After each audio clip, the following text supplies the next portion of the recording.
భద్రాచలం వద్ద గోదావరి వరద ఉధృతి తగ్గుముఖం పట్టింది. ప్రస్తుతం 46.7 అడుగుల వద్ద వరద ప్రవాహం కొనసాగుతుంది. భద్రాచలం వద్ద మొదటి ప్రమాద హెచ్చరిక కొనసాగుతోంది. ఇక ధవళేశ్వరం వద్ద రెండో ప్రమాద హెచ్చరిక కొనసాగుతుంది. సముద్రంలోకి 14 లక్షల క్యూసెక్ల వరదను విడుదల చేస్తున్నారు. కోనసీమ జిల్లాలోని 32 లంక గ్రామాలు వరద ముంపులో చిక్కుకున్నాయి.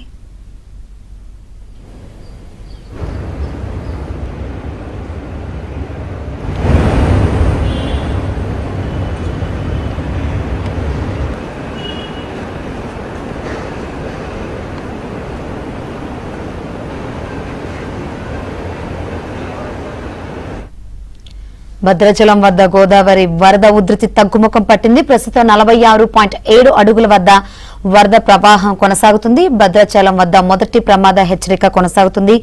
మధ్యాహ్నానికి వరద ప్రవాహం తగ్గే అవకాశం ఉంది. మరిన్ని వివరాలు అందించేందుకు మా ప్రతినిధి రవి లైవ్ ద్వారా సిద్ధంగా ఉన్నారు. రవి,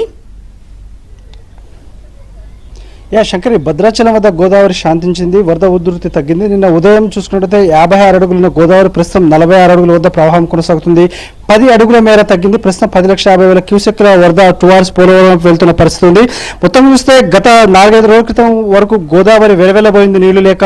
కేవలం ఎగువ ప్రాంతాల్లో మహారాష్ట్ర, మధ్యప్రదేశ్, ఛత్తీస్గఢ్లో కురిసిన ఎగువ ప్రాంతాల్లో కురిసిన వరద నీరు మాత్రమే భద్రాచలం నుంచి టువార్డ్స్ గా ప్రయాణం చేసిన పరిస్థితి ఉంది. మొత్తంగా చూస్తే ఇక్కడ మన భద్రాచలంలో స్థానికంగా వర్షాలు లేవు, లోటు వర్షపాతం ఉంది. అదేవిధంగా వాగులు వంకలు కూడా పొంగని పరిస్థితి ఉంది.